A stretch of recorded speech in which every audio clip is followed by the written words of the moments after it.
So I was 28 when I started following Jesus, and Cassie was 31, I think it was. Mhm. And we were really going the opposite direction prior to God just really interrupting our lives and opening our eyes. And so um, there was a lot that came with that for me. I would say pretty early on, I felt like just a deeper like level of call from God to give more, like sacrifice to serve Him. But I feel like in the context that I was in, I struggled to know how that fleshed out, because the things I would hear people say about ministry and what ministry looked like, it didn't sound appealing to me in some of those facets. And I later came to realize it was part of the reason was because of how God had actually wired me and how God had wired us. I would say I didn't even have a lane. I don't feel like I had a true lane to run in. And then I came across, I'm guessing it was 2015 or 2016. We heard some stories of what God was doing in an area of North Carolina, and heard that there was a guy there that was seeing people come to Christ, and they were doing something called 3/3 and walking people through obedience-based discipleship and the commands of Christ. And so we just started doing that in our church, and I just started groups, tried to start sharing the gospel, making disciples. And probably a year into that, came across a training that took place in Raleigh, North Carolina, and which once we saw as a Four Fields training. And man, through that process, he just lit our hearts up, and we knew it was what we wanted to give our lives to.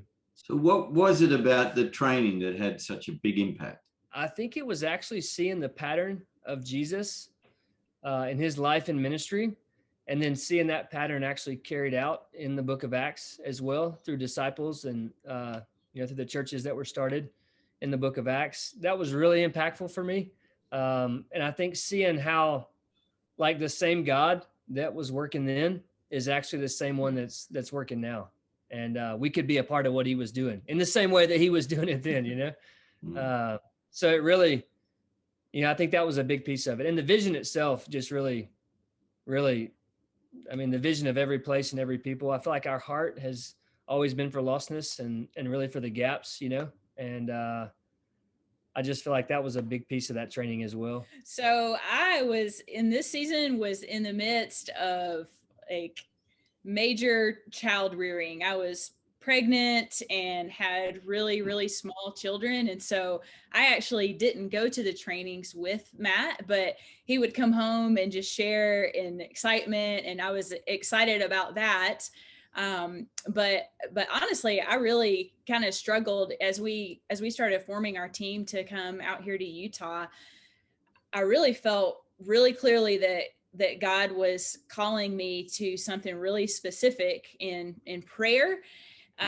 And I don't know, I feel like I was just really wrestling with that, because I almost felt like that was insignificant compared to everybody else's giftings and just the way that God had wired them. But I really pressed into that as we moved, and just saw God do just some amazing things. And I don't know, I just really grew in just my identity as who God made me to be. So Great. yeah. And actually this week there was a lady that I grew up in a small church, and the pastor's wife you heard Matt say that I didn't come to faith until I was in my young 30s. And the pastor's wife, I mean, she prayed for me for decades for my salvation. And I really feel like God used her prayers to save me. And she passed away this week. And I don't know, I feel like that was just a huge legacy that she passed on to me and to so many others. And so, Right. yeah, I feel like God just really, brought me from a place of, I don't know where I fit in, to, wow, this is actually really a significant calling. Mm. And how did that call to Utah come? So we actually came on our honeymoon out of all places to Utah, southern Utah. they have some awesome national parks here. And so we came out here to do some hiking. And while we were here, we were both pretty fairly new believers at the time. Cassie was probably an 8-month-old believer, and I was maybe 2 years as a believer. And while we were on our honeymoon, we had a lot of gospel conversations with people and came to realize that this was a different place than where we grew up because of the Mormon influence. And we were just really, in a lot of ways, ignorant to what even the Mormon faith was. And as we started sharing with people and they would share with us, we recognized that the things that they were sharing weren't in the Bible. And so we just asked them, hey, where are you getting that from? And so we actually, through that process, they said, hey, here's a Book of Mormon. This is where we're getting it from. If you'll pray and sincerely ask God, he'll reveal his truth to you. And so we took the book from them and we started praying. And within 15 minutes, God just put a passage from the Bible on Cassie's heart, from Jeremiah chapter 23. She had actually never read Jeremiah. So we opened it up and we started digging in. And the first 8 or 9 verses was a prophecy of Jesus and the righteous branch, whose name would be called the Lord is our righteousness. And then the whole rest of the chapter was denouncing false prophets that dream vision and they promised peace to people. And that was really like wrecking for us, honestly, because it was at that moment we realized what was taking place in Utah and how it was connected to lostness. And over the years, God moved us shortly after that honeymoon. About 8 months later, we moved to Raleigh, North Carolina, where we lived for 6 years. But in 2015, God just started bringing Utah back to our hearts. We kind of left our honeymoon thinking this might be a neat place to do ministry one day. And, little did we know God called us back here years later. So we moved with a team of 7 adults and 9 kids at the time. The 9 kids were 7 and under. There were actually 4 1-year-olds. And we actually moved out and lived in the same house as a team, all the adults and the kids in one house for 7 months. Yeah, that season was really formative in so many ways because, we're moving out here. We knew a few people, but by and large, we were what we had, and by God's grace, you could come out of a season of 7 months like that, living with people, and you could see it could go one or two directions, And for us, literally those people are our family now, and this is I would say through that process, this is the first season, like I always read in the Bible how church is a family, brothers, sisters. In my mind, I think I connected it to being like family. This is the first season I've been able to say, this is family and actually, so when we came out though, we were sowing the gospel really broadly. So as a team, we were spending 35 to 40 hours a week in the harvest, sharing the gospel 75 to 100 times a week. And, we did that for about 3 months and we saw several people profess faith in Jesus. We encountered our first manifestation of a demon, which is a whole nother story that God has really been working in our lives over the last 4 years, connected to some of the spiritual warfare stuff. But in those 3 months, I feel like we came away from it with this, as much as we were laboring and as much as we were sharing the gospel, which was a lot. At the end of 3 months, we realized, man, we could do this the rest of our lives, and everybody in Utah would never hear the gospel. And something's got to change, and that made a shift. That was like a little shift for us where we were like, all right, at this point, we're going to go meet with as many existing believers as we can find and cast vision and try to find out what God's doing, and see if we can find other people to labor in the harvest with, to labor making disciples with. And I think through those 3 months, we probably picked up 3 or 4 laborers, and got to that place again. We're just like, this won't accomplish the task. We could do this the rest of our lives and still everybody wouldn't have an opportunity to hear the gospel. So I think that was a real shift for us at that point, because we realized, and I think this is just a big learning point for us in general, is that we're actually not God's answer to the brutal facts of lostness. It's actually the priesthood of the believer. The body of Christ is the answer. It's not one individual or one unit or one team. It's actually the body of Christ. And so that really, I would say, Whereas I feel like we had a vision for multiplication before that. That was really where we realized that apart from really multiplying, that we weren't gonna, we wouldn't see what we wanted to see happen and what God wanted to see happen, honestly, because it's his heart, really. So. And what was happening for you, Cassie? What was life like in those early days? Again, still in that same season, really small kids. We were trying to learn how to homeschool because all of our kids were learning together along with the, chasing around the small babies. But we were learning. I feel like it was just a huge learning process for me and for these other wives, and just how we can serve our husbands and just live on mission together as a family. And so we would rotate with the guys, going out and sharing the gospel, bringing our kids sometimes if we were in, a little bit safer neighborhood. I really wrestled a lot when we first moved here, thinking, I didn't like Utah. It was really overwhelming to me.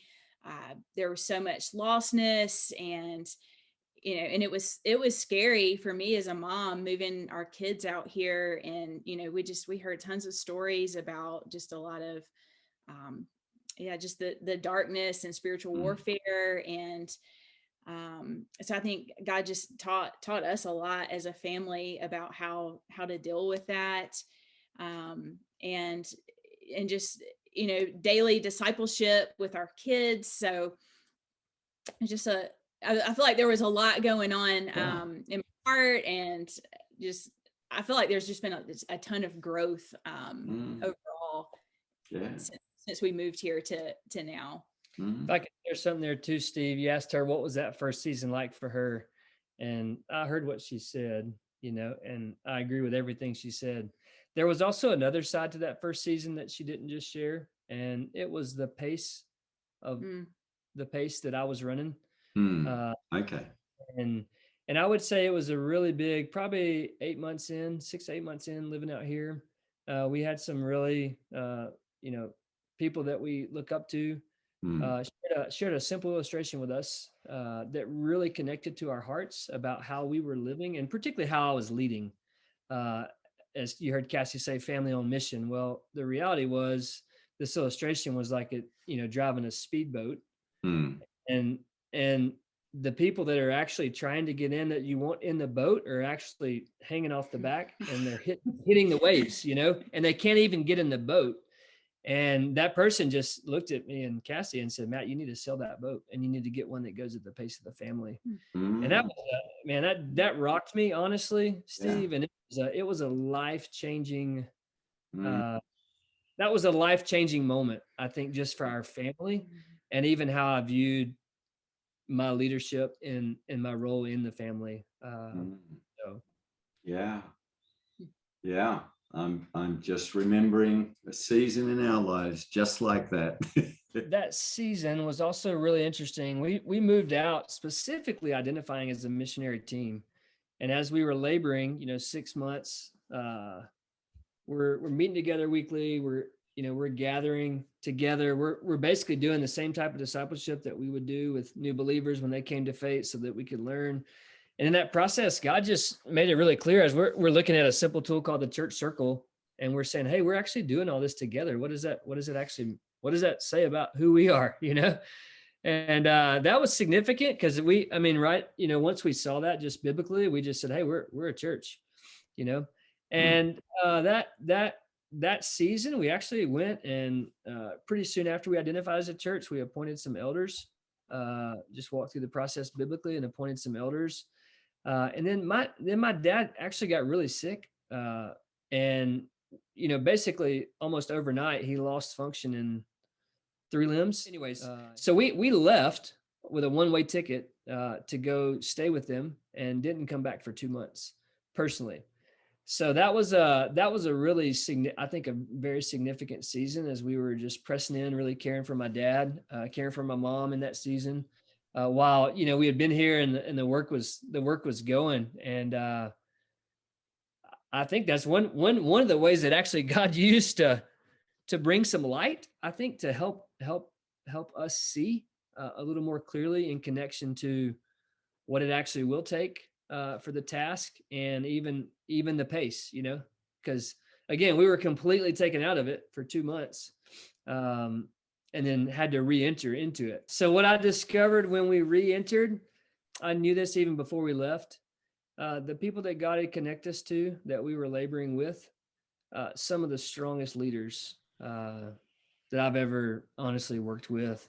Before we left, they were looking to me as their leader, and then we were gone, and we came back, and they were leading, and they were. I mean, I don't just mean leading. They were doing an amazing job. Yeah. So one of the things that we were seeing in the field, and this started within probably 3 weeks of being out here. I referenced it earlier, but within 3 weeks of being out here, we had a demon that manifested in a guy that we were had professed faith in Jesus, and we're beginning to start discipling him. And first time we'd ever encountered that, and it was to say that it was life changing is probably an understatement. And honestly, what I feel like what we saw the next season, you could probably stretch it out a year and a half, where looking back on it, it seems pretty clear what God was doing. In the moment, we had no idea, it's almost like God said, "Hey, I'm working this way and I want to work this way." And then the whole next year and a half, 2 years, he was showing us the barriers in our hearts. I say we encountered a lot of demonic activity, a lot. And we weren't seeing people delivered. And we were sharing the gospel, 50 to 100 times a week. And people weren't coming to faith. There were some people that professed faith, and there were some baptisms, and but nobody really early on in that season sustained, if that makes sense. And in the process, we were also doing, we started out trying to do training anybody that we could. And we had some opportunities in the first season. We were out here to do some trainings, some simple, basic, how do you share the gospel? And when somebody believes, how do you begin to disciple them? And we met some other people through that process that we began to labor with in the harvest. And ultimately later, God connected us with one of those people that we met early on in the training, and we ended up teaming with them for a season as well. So I would say, as I think back to that first season, I mean, I remember months where we shared the gospel 300-400 times, and we didn't see a single person that was even interested in the gospel. Yeah. So Cassie just reminded me, she was encouraging me to share another, I guess, entry strategy that we tried. We kind of stumbled upon it, honestly. Me and another brother went to one of the Mormon gatherings on Sunday. We were just trying to connect with people in our neighborhood, and they're geographically, they have to gather with people that they're geographically connected to. They have boundaries. And so basically, if we went and gathered with them, that would be everybody that lived around us, that was LDS. And so we went to do that, and we happened to be there on the first Sunday of the month, which we realized was their testimony Sunday, where anybody in that congregation could get up and share their testimony about Jesus. And so over the next month, as we were praying, we just were like, hey, I think there's an opportunity here potentially to get up and just share our testimony about Jesus, And so we actually, probably for the next, next 6 months or so, 6-8 months, we would strategically target different, we went to our own and did that. And we got some follow-up contacts from that. And then there were other areas that we targeted where we would go out and we would prayer walk the area, for 3 or 4 weeks before we actually went and gathered on that Sunday. And then we'd get up and share and try to get follow-ups from that. And there's some relationships that have sustained even from through that process as well. But it was an interesting season, to say the least. So that first season was a lot of heart lessons and a lot of gospeling, but very little progress in terms of fruit. Absolutely. What happened next? The next piece to the story would be after we came back from my dad being sick. We walked through that next season, with those amazing leaders. And just through that process, he just put it on our hearts to actually exit from that town that we were in and relocate to another town in Utah that ended up being about an hour south of where we had moved out to and where we were presently living. And in that process, he connected us with another brother who we had met at one of the trainings that we did within the first 3 months we were out here. And that brother was in the process. He had been out here for a decade, and he had churches, two churches actually, that met in campus buildings in different parts of 2 different counties in Utah. And God had actually moved in their hearts and brought them to the place where he realized they weren't actually reaching people. And so he did something pretty extreme and sold their buildings, and they decentralized into homes. Well, we happened to, in that relationship with him, we were able to move down for a season and just begin to team with them and work towards helping them build out lay some foundation, build in some DNA. And honestly, God, not just, so in that season, God really began to work in the place that we had been. So that I think that was one of our big lessons that we learned. The fruit was actually coming. I think there's a desire for me personally to see the fruit myself and for it to come from me, but what we saw happen, and it's still happening, was that once we left that place, there's more fruit than there ever has been. So the lesson was we've got to get Matt away for the breakthrough to come. Is that right? Yeah, it's pretty humbling, but yes. Yeah. And so what did that breakthrough look like? Maybe 4 months after we left, where they actually, it just so happened to be, they saw a lady delivered from a demon, give her life to Jesus. And within like a probably 3-week time span, they probably had, 8 to 10 people give their life to Jesus, get baptized, start following him. So much so that they actually had to start another church. And, the one church that was there actually multiplied it or reproduced into 2 churches. Then we moved down to start working with this new team. And I would say probably that was one of the more difficult seasons, just personally for us as a family. So it was at the beginning of 2020. Is that right? Mm-hmm. Yeah, it was at the beginning of 2020. And we moved down, and within just a few weeks of being here, there was a situation in one of the church gatherings in the home where a lady had a demon that manifested in her, and by God's grace, she was delivered. The demon was cast out of her. She was set free. She said she felt like God wanted her to go share the story with the other church. So we went down there that evening. She shared the story with that church, and in the process, demons manifested in some other people in that church, but they weren't delivered. But what ended up happening, and this was, we had moved down there to work with these people, but we only really knew probably 2 of the families. And so none of them really knew us that well. And in that process, there was a lot of slander. There was a lot of accusation just about me personally, and Cassie. And it was a really difficult season, and then on top of that, COVID hit and really, put a damper, as far as, what we could tell, put a damper on some things. But we pressed in. We saw that as an opportunity to press outward, with hitting, and even work towards, pushing authority and responsibility down to the people in smaller units and smaller groups and smaller churches. And so we moved in early 2020, and then starting from July 2020 to now, we've seen a little over 50 baptisms through the churches here. And just since January of this year, there's been over 30.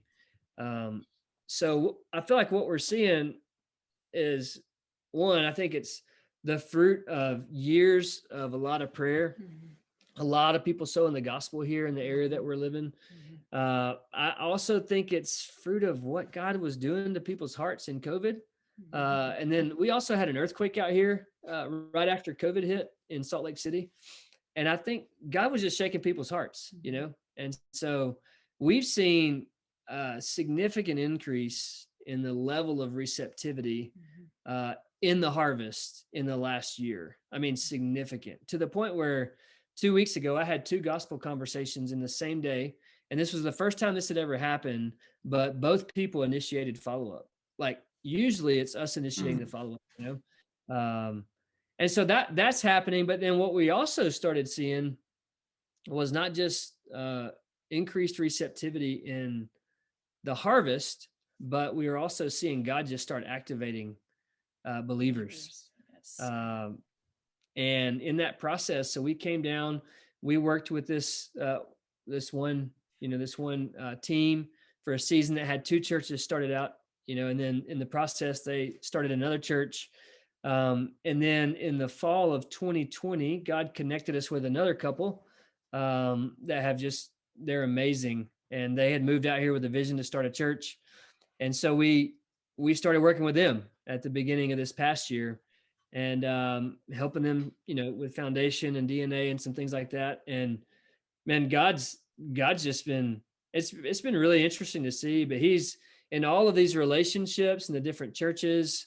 I mean, those baptisms that I was just referring to, they're spread out. So it's not like those baptisms are coming through 1 or 2 people. I mean, if you were to, look at who all's led people to faith and started making disciples and baptizing others, it's a lot of people, in those churches, and it's spread out. So it's really, I don't know, it's just really neat to see what God's doing, So there's now 6 churches that are spread across 4 counties, and they're networked together, pursuing the vision to see every place and every people, in Utah reached with the gospel. So it's been exciting. So also been really hard.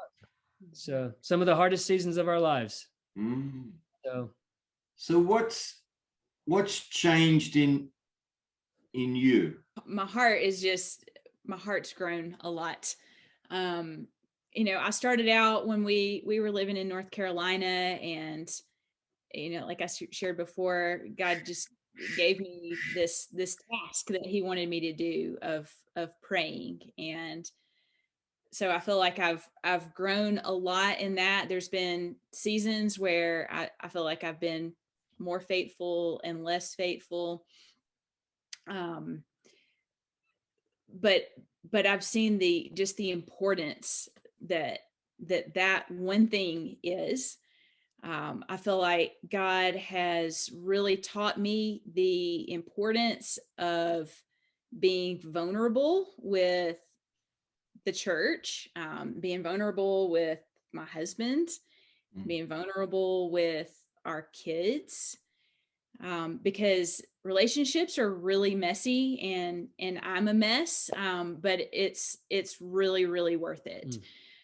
So I feel like that's been one thing that I've really learned a lot. The importance of a healthy marriage. I feel like we just have been through a really difficult season, and just watching my husband go from a place of, I feel like something's wrong with me. I don't know where I fit in the ministry world, to just really being very secure in how God's made him and the vision that He's put on his heart, and just my part in that, and just how much just a little bit of encouragement goes such a long way, for me as a wife to my husband. And then I feel like God's given me some really interesting spiritual giftings that this last church that we've been a part of for the last 6 months or so, and they've just really encouraged me in walking those giftings out, and how to do that, and how to do that in faith. You heard Matt say earlier that He's been activating believers here, and it's true. He is lighting people up here. It's just crazy. And He's bringing believers to Utah, like putting this place specifically on their hearts to come and to do ministry. We've met people from anywhere from Ohio to Hawaii. I mean, and all points in between are coming here because God's called them. And it's just been really neat to see, how the body is working together and just being united in what God has for them. And just, I don't know, just that significance piece. Like every gift is significant, and God wants to use his people to carry out his purposes. Man, I just have grown more secure in my identity in Christ and who he's made me to be. And I think it has flown directly out of, deep abiding in Jesus. But it's also come through a lot of, to get more secure in your identity, oftentimes the insecurity is exposed in the process. So I feel like that has just been, the last season for me. And I feel like one of the passages that God has really used multiple times just in my life over the last 4 years has been from the mouth of Jesus in John chapter 12, where the Greeks come and they're seeking him, and he turns to his disciples and he says, "Truly, I tell you, unless a grain of wheat falls into the earth and dies, it remains alone. But if it dies, it bears much fruit." And I think one of the lessons that God's been teaching me is that security in my identity has come through abiding in Jesus, dying to self, and that the real spiritual fruit that we're seeing, honestly, is coming through death. It's really coming through death, just like it has to us, right? That's how it came to us, was through the death of Jesus, and his life now being manifested through us. We're carrying his death in our bodies, as Paul would say, so that his life can be manifested to others. The fruit of it is, after probably many years, not just your ministry, but many years of hard soil, you've seen the first green shoots, new disciples, new churches. Yeah, and I think there's another brother out here that's been using the language of first fruits, and I think it speaks to exactly what we're seeing happening. And it's first fruits. The fruit's actually coming from it's coming from a lot. It's coming through a lot of people. It's not just coming. Actually, most of it's not coming through us, which is super humbling. It's really encouraging. But I think I think first fruits is a really good way that feels like that's what we're seeing right now, and interestingly enough, we're getting ready to, in the most fruitful season we've ever been a part of out here, God's calling us out, and we're, getting ready to. Is this part of the pattern that in order for the breakthroughs to come, Matt, you've got to leave? I think there's probably something to that. I think that's the multiplication only comes through release. I think it's connected to that principle. And so what's next for you guys? What's the next hill to climb, the next challenge? Yeah, so we're actually in the process of moving to New York City. So we are relocating from today, about 3.5 weeks, to New York City, where God's putting a vision on our heart to go pursue the multiplication of disciples, churches, and leaders in the New York metro area, in and among the peoples there, because the peoples are there.